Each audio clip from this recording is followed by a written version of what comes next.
pada Isa, dosa apa pun akan diampunkan, nanti masuk syurga. Tetapi dalam konsep Islam, percaya pada Nabi Muhammad bukan bermaksud selamat segala-galanya.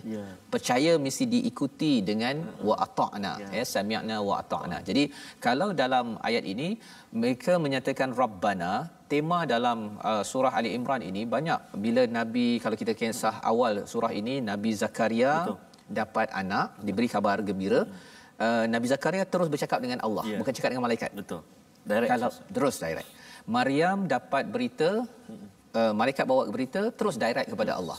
Jadi bila Nabi Isa menyampaikan pelbagai perkara, terus sahaja direct kepada Allah, bukan hanya kepada Nabi Isa, kerana Nabi tetap Nabi, seorang makhluk di sisi Allah Subhanahu Wa Taala. Dan diikuti dengan perkataan wattaba'na rasul. Perkataan ittiba' ini, tuan-tuan yang dirahmati Allah sekalian, dia berbeza dengan wa ata'na. Kalau wa ata'na, taat, kita bincang sebelum ni Ustaz ya. Kalau katakan dekat rumah kata Adam, tolong ambilkan air, yang itu maksudnya ialah kena panggil nama, ya, barulah akan taat. Tapi kalau wattaba'na ini dia lebih tinggi daripada taat, ya. Dia ada kaitan juga dengan istilah kunut, ya. Kunut, kalau kat sini ittiba'. Wattaba'na rasul ini maksudnya mereka ini amat mengikuti secara dekat, ya, secara dekat apa sahaja mereka ikut. Itu sebabnya kalau golongan selepas sahabat tu tabi'in dengan tabi'in Ustaz ya. Maksudnya mereka ni yang amat ikut secara dekat kepada apa yang disunnahkan oleh Nabi sallallahu alaihi wasallam, ya. Jadi pengikut mereka ini ikut secara dekat, secara rela. Faktubna ma'asyahidin, dan tuliskanlah kami, jadikanlah kami ini bersama orang-orang yang bersaksi atas kebenaranmu dan rasulmu. Ceritanya apa? Maksudnya bukan sekadar kesaksian Nabi Isa, tapi kesaksian Allah itulah yang penting, kerana ini membezakanlah, ya, membezakan. Pasal kalau orang Kristian dia hanya ikut yang penting Jesus dah bersaksi, sudah kata selamat, maka dia rasa dah cukup, ya, walaupun dia yang cakap. Nabi Isa tak cakap pun dia selamat kan. Dia rasakan bahawa segala-galanya, kalau saya cinta pada Nabi Isa, Jesus, dah cukup, ya. Jadi apa yang berlaku bila mereka cakap begini, mereka berdakwah, mereka membawa kepada Allah SWT, pada waktu ini di kawasan Roman Ustaz ya, kerajaan Roman pada waktu ini, mereka tak puas hati kepada orang yang menyeru kepada Allah SWT. Ya, lebih kurang macam zaman sekarang lah, ya. Kalau ada orang yang berdakwah, yang mengajak selain daripada apa yang disuruh oleh pemimpin, kalau pemimpin kita ke arah kebaikan, okey, kan. Tetapi kalau pemimpin itu bawa ke arah kiri, kita kata jom kita ke kanan, maka pada waktu itu mereka tak puas hati kepada Nabi Isa. Dan ada pengikut Nabi Isa ini yang membuat makar. Apa maksud makar? Allah cakap ada ayat 54, wa makaru wa makarallah. Mereka orang-orang yang kufur pada waktu itu membuat tipu daya untuk membunuh Nabi Isa. Ya, salah seorang pengikut Nabi Isa itu, ini kalau dia dalam Quran dan juga dalam hadis dia tak detail, ya. Dia kalau dalam Injil Barnabas maksudnya, dia ada satu istilah, sumber itu, ini bukan daripada Quran dan Sunnah. Dia ada cerita tentang Nabi Isa ketika itu bersama dalam halaqahnya, kemudian orang yang pengikut dia yang tidak setia tadi itu, dia beritahu, okey, kalau nak kenal kepada Nabi Isa nanti, cakap saja Rabbana. Ya, Rabbana, ya. Jadi ketua kami lah, bukan Rabbana Tuhan kami, ya. Tapi ini sering disilap fahami dalam tradisi Kristian. Rabbana tu dia kata, ini Tuhan kami lah ni. Yang Rabb tu maksudnya ketua ataupun pemerintah lah, ya. Jadi pada waktu itu apa yang berlaku ialah bila datang musuh tadi tu, Nabi 4 malaikat mengangkat Nabi Isa ke atas. Ini peristiwa yang berlaku, nanti kita akan tengok. Tapi ini yang diceritakan dalam Barnabas, ya, bukannya dalam tradisi Quran dan Sunnah. Cuma dia lebih kurang sama, ya, dengan apa yang kita akan baca dalam ayat 55, ya. Jadi di sini Allah kata ketika mereka merancang, Allah lebih lagi membalas tipu daya. Apa yang berlaku, yang pengikut yang tak setia tadi itu, muka dia bertukar menjadi muka Nabi Isa. Jadi orang lain yang dengar-dengar tadi tu, dia panggil kepada orang yang bertukar muka zaman Nabi Isa tadi tu, dia kata Rabbana. Kena saja dengar Rabbana, yang musuh tadi tu ambil orang itu terus disalib. Dan disalib itulah muka macam Nabi Isa, tapi sebenarnya bukan Nabi Isa. Di sinilah yang kecelaruan dalam agama Kristian, ya. Mereka tidak tahu ilmu yang sebenar. Itu sebabnya dhal itu dia beramal tapi tidak ada ilmu. Itu asas kepada bagaimana tradisi dalam agama Kristian. Wallahu khairul makirin. Allah sebaik-baik pembalas tipu daya. Jadi kata Allah, qala Allahu ya Isa, wahai Isa, inni, perkataan ini dalam pelbagai aliran manusia memahami ini macam-macam. Ya, tapi istilah di sini inni mutawaffika, sesungguhnya aku mengambilmu. Di sini perbincangan dalam setengah kumpulan yang tidak bukan ahli sunnah wal jamaah, yang bukan mainstream, dia akan cakap mutawaffika itu diambil secara roh saja, macam kita lah wafat. Ya, tapi sebenarnya mutawaffika ini bukan sekadar roh tetapi jasad diambil secara sempurna. Macam kalau kita wafa, ya, istilah wafa kan kita menyempurnakan, kan. Jadi Allah ambil secara sempurna wa rafi'uka, dan diangkat Nabi Isa. Di sinilah peristiwa Nabi Isa diambil jasad dan roh, diangkat ilayya kepada Allah, wa mutahhiruka minal ladina kafaru, dan Allah akan bersihkan dia daripada orang yang kufur. Zaman itu pengikutnya banyak bercampur di antara orang yang kufur dan orang yang beriman. Tapi Allah akan kembalikan balik Nabi Isa. Nanti semua pengikutnya itu adalah pengikut yang tidak kufur. Siapa? Orang Islam, Ustaz.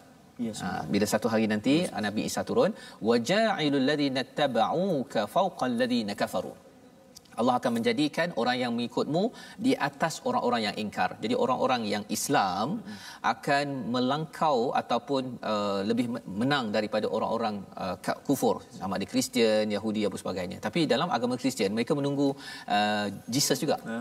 Dia menunggu juga, dia rasa bahawa we are the one. Kan? Jadi ini perkara yang perlu kita beri perhatian.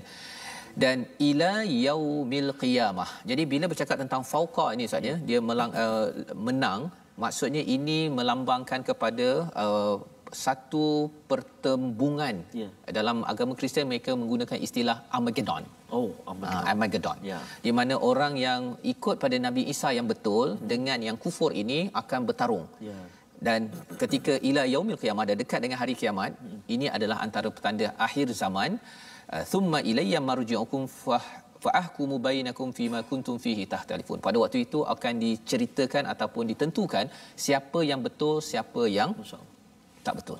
Dan tahtalifun ni, perkataan ini Ustaz, ya, sebenarnya adalah perkataan yang besar pasal disebabkan perbezaan pendapat ini, maka sekarang ni kita nampak pertembungan di antara ada orang beragama Islam, percaya Nabi Isa, ada orang percaya pada Nabi Isa agama Kristian, ada orang percaya Nabi Isa ataupun dia memandang lain sikit Yahudi. Dan ini perbezaan-perbezaan yang akhirnya nanti dia akan bertembung, ya. Dan ini adalah perkara yang kita doakan kita menjadi orang yang mengikut kepada Nabi Isa, ya, kepada Nabi Muhammad lah, ya, pasal Nabi Isa menjadi umat Nabi Muhammad. Jadi pada ayat 56 ini, kalau Ustaz boleh baca sikit, kerana di sini Allah menyatakan tentang kesan bagi orang yang berbeza pendapat tidak berasaskan ilmu. Silakan Ustaz. Ya, baik. Dalam ayat 56 Ustaz, 56. memang ada satu kalimah yang perlu kita beri perhatian dari segi sebutan dia, iaitu fa'u'adzibuhum. Ada hamzah, ada ain. Jangan dua-dua hamzah, fa'u'a, ataupun dua-dua ain, fa'u'a. Jadi kena hati-hati dekat situ. Ya, saya baca Ustaz, ya. Betul Ustaz. Saya baca Ustaz, ya. A'udzubillahi minasyaitonir rajim. فَأَمَّا الَّذِينَ كَفَرُوا فَأُعَذِّبُهُمْ عَذَابًا شَدِيدًا فِي الدُّنْيَا وَالْآخِرَةِ وَمَا لَهُم مِّن نَاصِرِينَ.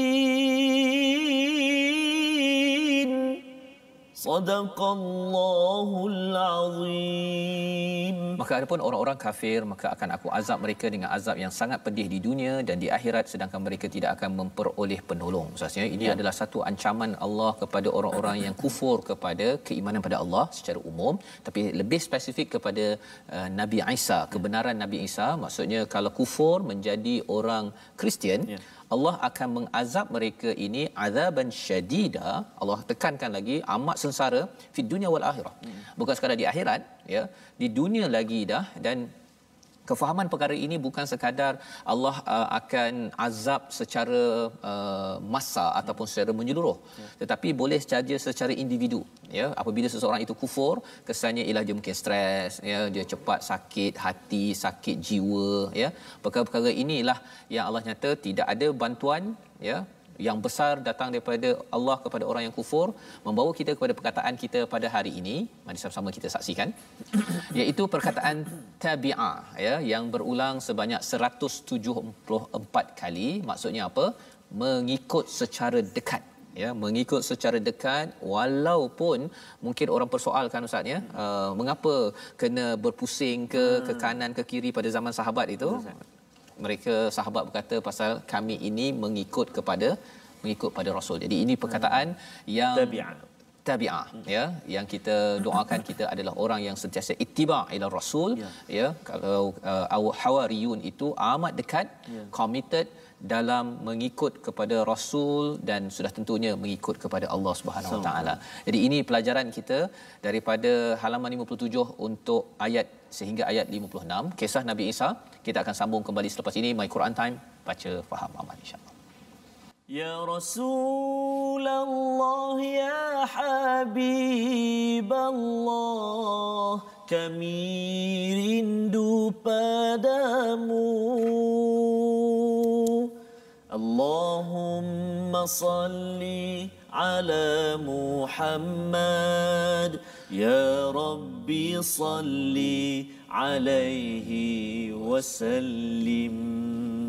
Allahumma salli ala sayyidina Muhammadin wa ala ali sayyidina Muhammad. Barang siapa yang bersalawat ke atasku sekali, Allah akan bersalawatnya ke atasnya 10 kali. Atau kama qala Rasul sallallahu alaihi wa ala alihi wasallam. Dalam kehidupan kita, perbanyakkan ucapan salawat dan salam kita kepada kekasih agung kita Nabi Muhammad sallallahu alaihi wasallam. Mudah-mudahan kita senantiasa dan di saat satu hari nanti kita mendapat syafaat Rasulullah sallallahu alaihi wa ala alihi wasahbihi wasallam. Betul, dan kita pun dapat menjiwai, ya, perjuangan kepada Nabi Muhammad, ya, bagaimana Nabi berinteraksi dengan orang-orang Nasrani ini. Mereka ni memang dia punya hujah dia, apa sebagainya berbelit-belit, ya, dan Nabi perlu menguruskan mereka ini dengan cara yang terbaik. Itu yang menariknya, apa yang akan kita baca nanti, di mana mereka ini nak berhujah dengan Nabi, dia menginap di Masjid Nabawi. Subhanallah. Itu perkara yang saya bila tengok, dia nak berhujah, besok nak berhujah, kan. Beberapa hari mereka berhujah, berdebat dengan Nabi, sampai cakap bahawa Isa ibnullah, anak Allah. Tetapi apa yang berlaku, tuan-tuan? Nabi Muhammad sallallahu alaihi wasallam, yang kita selawat pada hari ini, memberi izin pada mereka untuk duduk menginap dalam Masjid Nabawi. Masjid Nabawi. Subhanallah. Orang yang nak kutuk-kutuk besok ni, dia duduk, lepas tu ada habis, duduk balik, lepas tu besok kutuk lagi, kan. Jadi ini adalah kehebatan Nabi Muhammad sallallahu alaihi wasallam. Maksudnya dakwah Nabi ini bersungguh-sungguh, masya-Allah, untuk memastikan semua orang selamat, mendapat hidayah kepada Allah Subhanahu Wa Taala, Ustaz, ya. Jadi kita selalulah bersahabat, ya, dengan Al-Quran ini. Macam mana, Ustaz, dengan sahabat Al-Quran? Ya, kita nak mengajak sahabat-sahabat kita semua untuk terus bergabung dengan kita, bersama dengan kita, berinteraksi dengan kita di platform rasmi kita. Kita ada Facebook, kita ada YouTube dan kita ada Instagram. Facebook kita Sahabat Al-Quran, My #Quran Time, dan juga My #Quran Time. YouTube kita iaitulah My #Quran Time Official, dan Instagram kita My Quran Time Official. Kita ajak semua sahabat-sahabat Al-Quran semua untuk sama-sama bergabung dengan kita. Dan kalau yang dah tahu tu, Ustaz, sebar-sebarkan kepada kawan-kawan. Rupanya ada Instagram lah Quran Time ni. Kalau saya yang terlepas, saya kadang 4 tu pun saya tak sempat nak tengok ulangan tu. Tak apa, bagi tahu kat kawan-kawan kita, kita ada YouTube kita, channel kita My #Quran Time Official, kan. Jadi boleh tengok dekat situ. Dan seperti biasa juga, kita nak menyambung pengajian semalam berkenaan dengan ilmu tajwid kita. Semalam kita telah kongsikan tentang makhraj al-lisan, huruf kaf, iaitu pangkal lidah. Hari ini kita nak kongsi lagi satu huruf yang berada di pangkal lidah. Dia terletak di belakang huruf kaf, iaitu huruf qaf.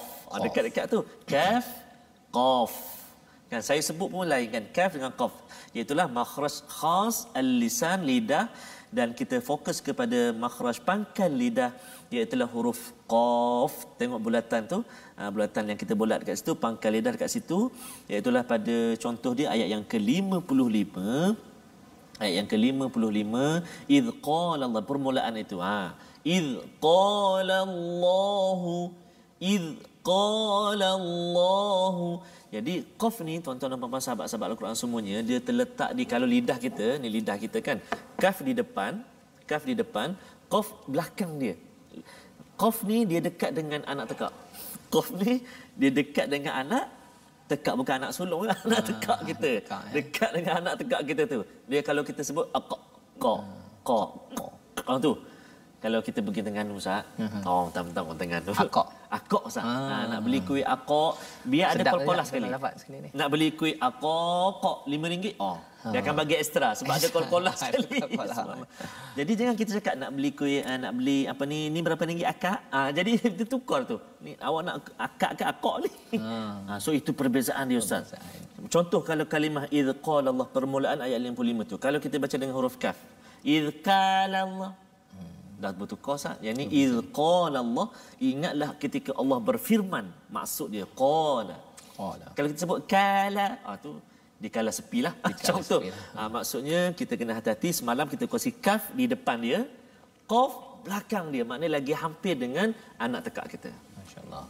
Jadi kena praktikkan cara mengeluarkan huruf qaf itu tadi ya. Dan ini kita baru berkongsi tentang makhraj huruf, tempat keluar. Kita belum kongsi lagi sifat dia. Sifat huruf dia kan. Ada sifat bergetar, ada sifat menahan, ada terlepas bila kita sebut. Banyak lagi Ustaz. Yang ini kita kongsikan dulu tempat keluar dia dahulu. Masya-Allah. Itu ilmu pada hari ini, huruf qaf Ustaz ya.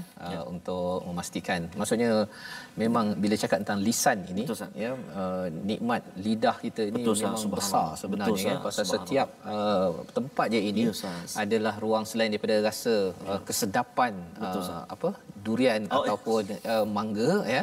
Rupanya dia tempat untuk melantunkan zikir-zikir kepada Allah SWT. Jadi pelbagai fungsi nampak ringkas, tetapi sebenarnya ini adalah kehebatan. Lidah satu tu je Ustaz, lidah. Satu tu je. Tapi ada banyak tengah, tepi, depan, hujung, belakang, pangkal sebagainya. Subhanallah. Ya.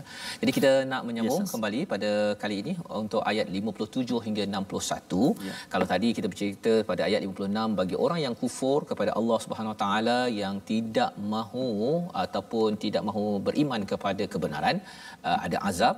Bagi orang yang beriman, apakah kesannya? Mari kita sama-sama lihat pada ayat 57 hingga 61. Silakan Ustaz. Terima kasih Ustaz. Sahabat-sahabat Al-Quran semuanya, kita nak menyambung sambungan baki ayat kita dalam muka surat 57 ini, iaitulah ayat 57 sehingga ayat 61. Tadi saya dah baca dengan Taranum Sabah. Saya nak tukar pula lagu dia dengan kita nak baca dengan Taranum Jiharkah pula. InsyaAllah boleh. Mungkin ada sahabat-sahabat kita yang bila saya tanya tadi, Taranum apa? Jiharkah dia sebut Ustaz. Peminat kita. Okey, jiharkah ni kadang-kadang jadi, kadang tak jadi Ustaz. Tapi bila tak jadi tu jangan jerkah pula. Jangan jerkah. Jiharkah nama dia.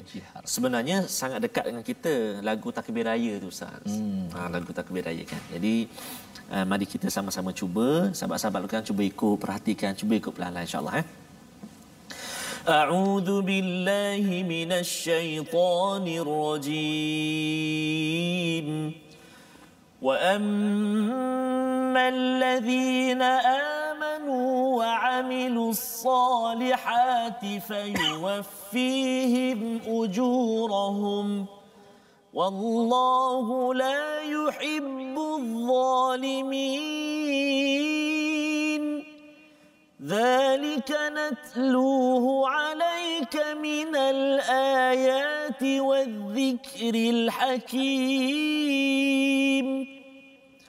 إن مثل عيسى عند الله كمثل آدم خلقه من تراب ثم قال له كن فيكون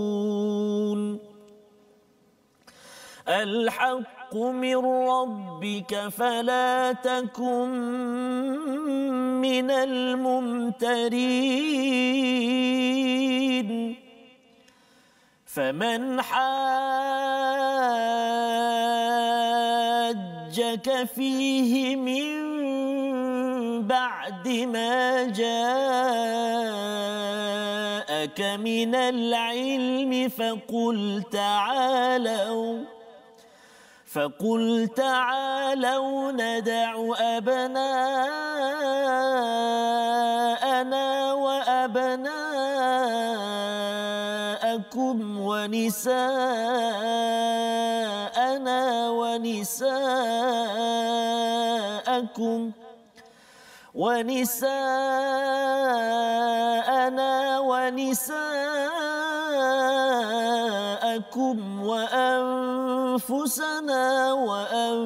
وأنفسكم ثم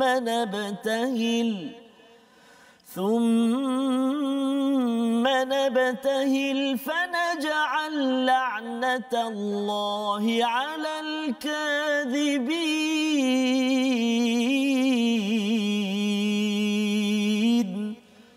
صدق الله العظيم. Surah Al-Azim ini ayat 57 hingga 61 sebenarnya menyambung kepada orang-orang yang beriman ya. Apakah balasan kepada orang-orang yang beriman kepada Nabi Isa, kepada Nabi Muhammad sallallahu alaihi wasallam kepada kebenaran? Wa ammal ladzina amanu, orang-orang yang beriman dan beramal soleh, maka Allah menjanjikan fayuwaffihim ujurahum, Allah akan beri ataupun sempurnakan. Istilah fayuwaffihim itu daripada perkataan wafa, iaitu disempurnakan ganjaran kepada mereka. Wallahu la yuhibbuz zalimin, Allah tidak suka kepada orang yang zalim. Ceritanya Ustaz ya, kalau katakan ketika kita buat baik, ada orang yang berbuat zalim kan, kita rasa macam ya Allah, aku ni kalau contohlah kan, kalau dekat jalan raya kita beratur tiba-tiba zas kan, ya, bukan satu lain orang tap lagi ya. Kita ni beriman beramal soleh lah ni kan, pasal kalau katakan saya pun boleh juga kan, saya pun ada pedal, ada brake, saya boleh je zap ke sana, tetapi kerana kita masih lagi beriman dan beramal soleh, kita rasa macam bila saya nak dibalas ini, Allah kata fayuwaffihim ujurahum, Allah akan sempurnakan ganjaran. Bukan Allah biarkan saja. Itu contoh ringkaslah Ustaz ya. Tapi kalau kita bercakap tentang di peringkat dunia, bila bercakap tentang orang yang bukan Islam menzalimi kepada orang Islam ya, ataupun sesama Islam, kalau dia tidak beriman pada Al-Quran ataupun tak mengamalkan Al-Quran, dia menzalimi sesama orang beriman, Allah akan pasti sempurnakan. Istilah kat situ fayuwaffihim, sempurnakan. Jangan rasa ya Allah, aku rasa macam kan ruginya lah kalau aku ni jadi, aku boleh balas kan. Sebenarnya Allah akan balas ya, balas dengan lebih banyak kebaikan, kerana Allah menyatakan wallahu la yuhibbul zalimin, Allah tidak suka kepada orang yang zalim. Dan kalau kita ada terniat nak menzalimi seseorang, sebenarnya Allah memberi amaran Allah tidak suka. Bila Allah tidak suka ini, maksudnya salah satunya ialah kita kena takutlah Ustaz ya. Jangan pula kita rasa macam sikit-sikit takkan tak boleh kot kan. Okey, tak. Ini adalah warning, amaran daripada Allah Subhanahu Wa Taala.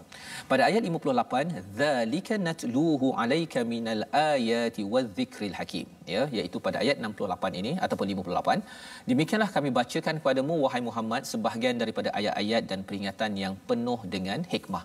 Zalika natluhu maksudnya kami bacakan. Nabi Muhammad tahu pasal Nabi Isa ini Ustaz ya. Bila kita tengok nak memahami surah Ali Imran ini satu demi satu. Betul, satu ialah memang saya pun tak tahulah kan, tak tahu cerita ini. Dan kalau Nabi Muhammad tanpa wahyu daripada Allah, Nabi Muhammad pun tak tahu. Betul. Tak tahu. Jadi apa sahaja info-info yang kita dapat ini, maklumat-maklumat yang kita dapat ini betul-betul tilawah daripada Allah. Allah bawakan kepada Nabi Muhammad, pada kita, minal ayati wadh-dhikril hakim, adalah peringatan yang penuh dengan hikmah. Betul. Peringatan yang penuh hikmah pasal apa? Pasal kalau kita tidak dapat peringatan penuh hikmah ini, mungkin kita pun rasa betul jugalah, mudah ni kalau masuk dalam agama Kristian, asalkan percaya pada Jesus cukup. Betul. Itu menyebabkan kita mungkin berfikir tidak berhikmah ataupun tidak bijak dalam kehidupan. Jadi ayat-ayat ini kalau kita perasan ustaz kalau katakanlah ada kawan-kawan kita yang beragama Kristian dengar, dia akan rasa bahawa wah ini memang apa istilahnya hujahnya pam. Tapi sebenarnya ini bukan kerana Allah benci, tetapi Allah sayang kepada semua manusia. Allah menjadikan, kalau kita tengok pada ayat 59 menarik inna mathala Isa indallahi kamathali Adam. Subhanallah. Ini Allah nak cakap bahawa kalau perbandingan Nabi Isa di sisi Allah sama seperti Adam. Betul. Iaitu apa? Khalaqahu min turab thumma qala lahu kun fayakun. Dijadikan daripada tanah, kemudian dicakap kun jadi. Dan bercakap tentang Nabi Isa dan Nabi Adam ini, mengapa dikaitkan? Pasal Nabi Isa ini orang Kristian kagum pasal dia tidak ada ayah dan lahir. Betul. Jadi dikata ini bukan manusia biasa. Ini adalah Tuhan. Tapi dia ada mak. Kalau nak rasa beriman betul-betul, rasa hebat sangat Nabi Isa, ada satu lagi yang lebih hebat. Tak ada mak, tak ada ayah. Siapa Ustaz? Subhanallah. Nabi Adam. Nabi Adam.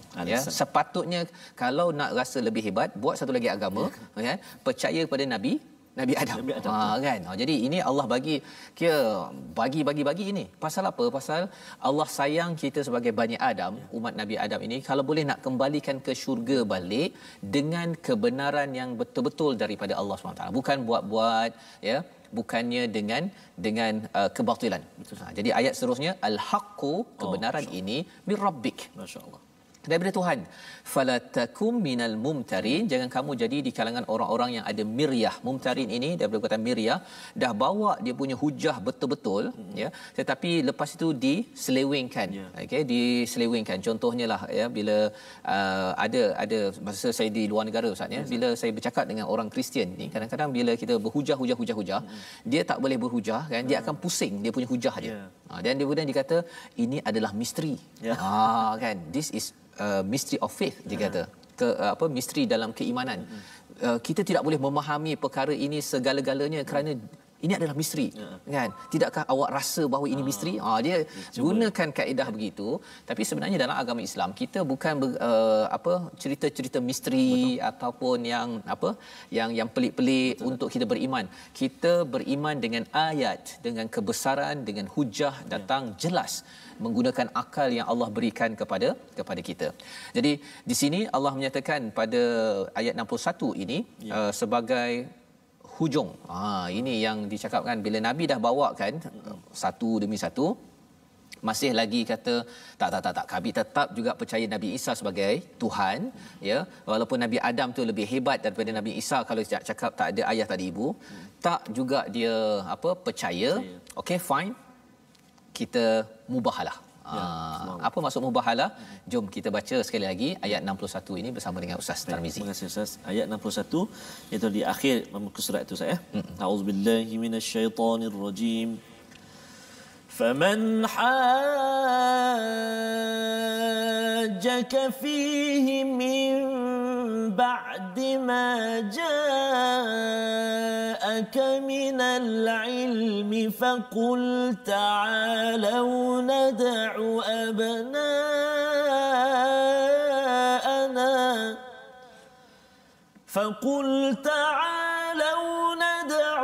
أبناءنا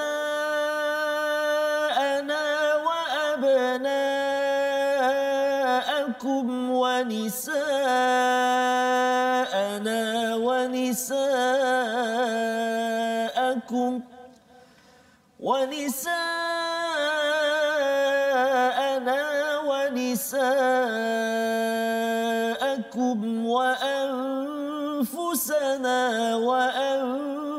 وأنفسكم ثم نبتهل فنجعل لعنة الله على الكاذبين. Sadaqallahul azim. Sadaqallahul azim. Sesiapa yang membantahmu dalam perkara ini setelah engkau memperoleh ilmu, katakanlah wahai Muhammad. Jadi Nabi diajarkan setelah tadi kan yang Nabi izinkan masuk ke Masjid Nabawi menginap di sana. Besoknya berhujah lagi sampai dia kata tak, bahawa Isa ini adalah anak kepada Allah. Nabi terangkan lagi elok-elok, tetapi mereka masih lagi ada cara berfikir falsafah yang kelam kelibut itu tadi tu.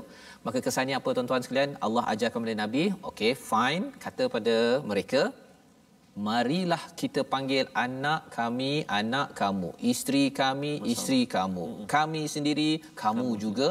Kemudian marilah kita bermubahalah. Masya-Allah. Okey, apa maksud mubahalah? Iaitu masing-masing pihak, ini dalam Amazing ini diletakkan penerangannya.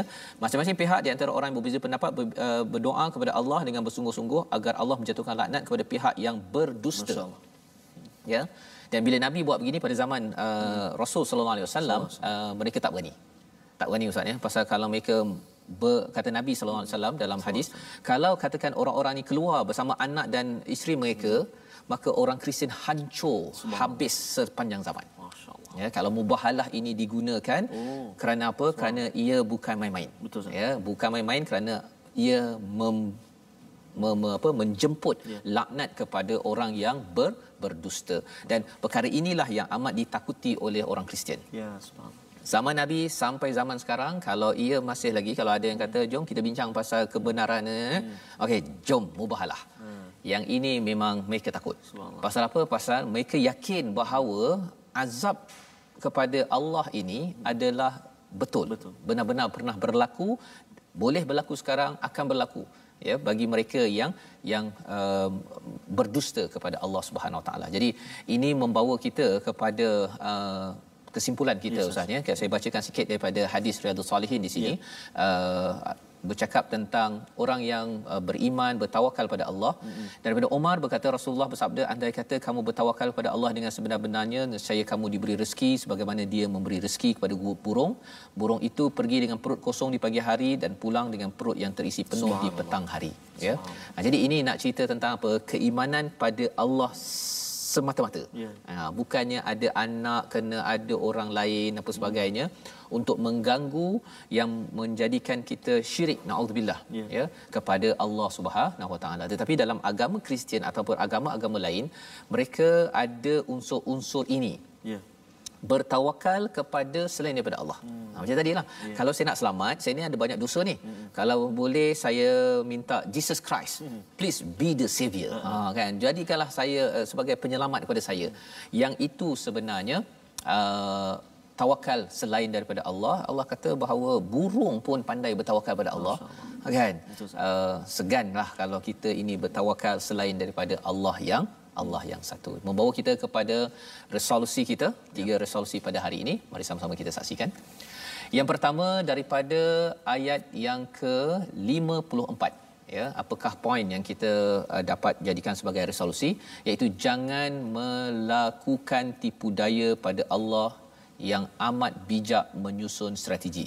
Ya, kita rasa macam kita boleh tipu ni kan, boleh corner sana, cut corner, tetapi sebenarnya Allah kata Allah pernah merancang, dan salah satu buktinya pengikut Nabi Isa yang yang tidak amanah itu ditukarkan. Ditukarkan dan akhirnya terbunuh disalib. Yang pertama. Yang kedua, tetap beriman dan melakukan amal soleh kerana Allah tetap beri ganjaran walaupun kita rasa tak puas hati, tapi Allah akan puaskan hati kita dengan ganjaran yang sempurna berdasarkan pada ayat 57 sebentar tadi. Dan yang ketiganya, kita beriman dengan kebenaran, bukan teka-teka, ya, bukan dengan samar-samar seperti orang Nasrani yang diasak oleh Allah dalam surah Ali Imran ini. Mengapa diasak? Dengan bertubi-tubi, kerana Allah nak membawa seluruh manusia, kalau nak beragama, berimanlah dengan kebenaran, bukannya dengan kesesatan. Itulah yang kita doa, ghairil maghdubi alaihim waladdallin, bukan dengan kesesatan ya Allah. Saya nak atas hidayah orang-orang yang pernah diberi nikmat. Mari sama-sama kita berdoa agar Allah pimpin kita atas hidayah terbaik menuju syurga. Silakan Ustaz. أعوذ بالله من الشيطان الرجيم بسم الله الرحمن الرحيم Alhamdulillahi Rabbil Alamin. Wassalatu wassalamu ala Rasulillahil Amin. Sayyidina Muhammadin wa ala alihi wa sahbihi ajma'in. Allahumma salli ala Sayyidina Muhammadin wa ala ali Sayyidina Muhammad. Allahumma ya Allah wa ya Rahman wa ya Rahim, tetapkanlah iman kami ya Allah. Kukuhkanlah iman kami kepadamu ya Allah. Jangan jadikan dalam hati kami perasaan ragu-ragu akan ketaatan kepadamu ya Allah. Jangan jadikan kami ragu-ragu ataupun was-was terhadap segala titah perintahmu ya Allah. Akan tetapi jadikan kami hamba-hambamu yang benar-benar beriman kepadamu ya Allah.